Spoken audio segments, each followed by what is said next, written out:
Revenue വകുപ്പിലെ ജോലിഭാരം കുറയ്ക്കാൻ ജീവനക്കാരെ പുനർവിന്യസിച്ചു ഉത്തരവ്. 1022 ജീവനക്കാരെയാണ് സ്ഥലം മാറ്റിയത്. എന്നാൽ തസ്തിക ഉൾപ്പെടെ മാറ്റി പുനർവിന്യാസം നടത്താത്തത് ഭാവിയിൽ തസ്തിക നഷ്ടത്തിന് കാരണമാകുമെന്ന് ആക്ഷേപമുണ്ട്. റിപ്പോർട്ട്.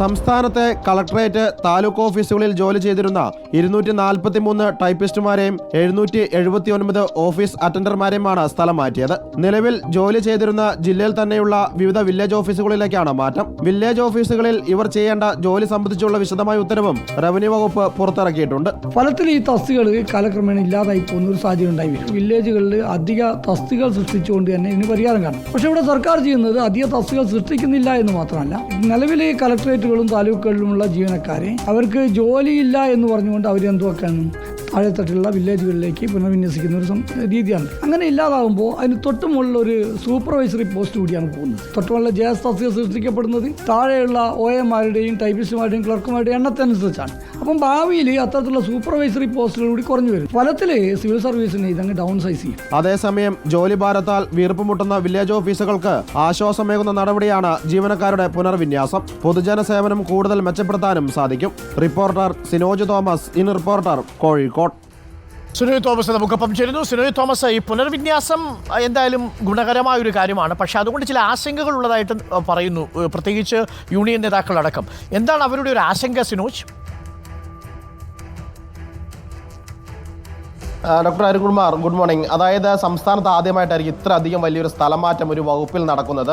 സ്ഥലമാറ്റം എന്ന് പറഞ്ഞാൽ ജില്ലയ്ക്കകത്ത് തന്നെയാണ്. കളക്ടറേറ്റ്, താലൂക്ക് ഓഫീസുകളിൽ ഇത്രയും കാലം വലിയ ജോലിയൊന്നും ചെയ്യാതിരുന്ന ഉദ്യോഗസ്ഥരെ ഏറ്റവും കൂടുതൽ ജോലിഭാരമുള്ള അതാത് ജില്ലകളിലെ വിവിധ വില്ലേജ് ഓഫീസുകൾക്ക് മാറ്റിയിരിക്കുന്നു. അതായത് പൊതുജനങ്ങൾക്ക് ലഭിക്കുന്ന സേവനം കൂടുതൽ മെച്ചപ്പെട്ടതാക്കാൻ വേണ്ടിയുള്ള നടപടിയാണ്.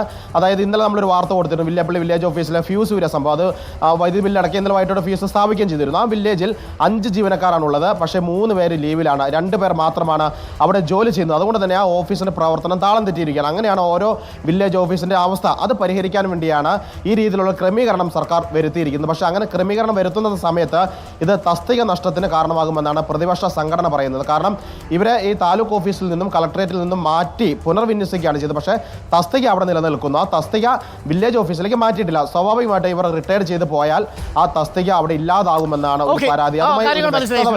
സർക്കാർ റവന്യൂ ഓഫീസിൽ ഒരു ഉത്തരവ്. അവിടെ സ്വാഭാവികമായിട്ട് നിയമനം നടക്കാതെ വരും. പക്ഷേ വേണ്ടാത്ത ജീവനക്കാർക്ക് വേണ്ടി ഒരു തസ്തിക സൃഷ്ടിക്കാൻ പറ്റുന്നില്ലല്ലോ. വെറുതെ ഇരിക്കാൻ വേണ്ടി ഒരു തസ്തികയുടെ ആവശ്യമുണ്ടോ എന്നൊരു ചോദ്യവും ഉയരുന്നുണ്ട്. അത് കണക്കാക്കേണ്ടത് സർക്കാരാണ്. എന്തായാലും റവന്യൂ അധികൃതർ അക്കാര്യം കൂടി പരിശോധിക്കുമെന്നാണ് നമ്മൾ കരുതുന്നത്. ശാന്ത് പറയുന്നു, റിപ്പോർട്ടർ ചാനൽ വ്യത്യസ്തമാകുന്നത് എല്ലാ വാർത്തകളും കാണിക്കുന്നു എന്നതാണ്. അതുകൊണ്ട് ഞങ്ങൾക്ക് വളരെ ഗുണകരമാണ്. തീർച്ചയായിട്ടും ശാന്ത്, അതാണ് നമ്മളുടെ മുദ്രാവാക്യവും. നമ്മൾ എല്ലാവരുടെയും ശബ്ദമാണ്. എല്ലാ ശബ്ദവും നമ്മൾ കേൾക്കുകയും ചെയ്യും. അപ്പോൾ എല്ലാവർക്കും വേണ്ടി പറയും, എല്ലാവരും പറയുന്നത് നമ്മൾ കേൾക്കുകയും ചെയ്യും. അങ്ങനെ തുറന്നൊരു സമീപനമുണ്ട് നമുക്ക് എന്നുള്ളത് പ്രേക്ഷകർ അംഗീകരിച്ചു എന്നതിൽ ഞങ്ങൾക്കും സന്തോഷമുണ്ട്.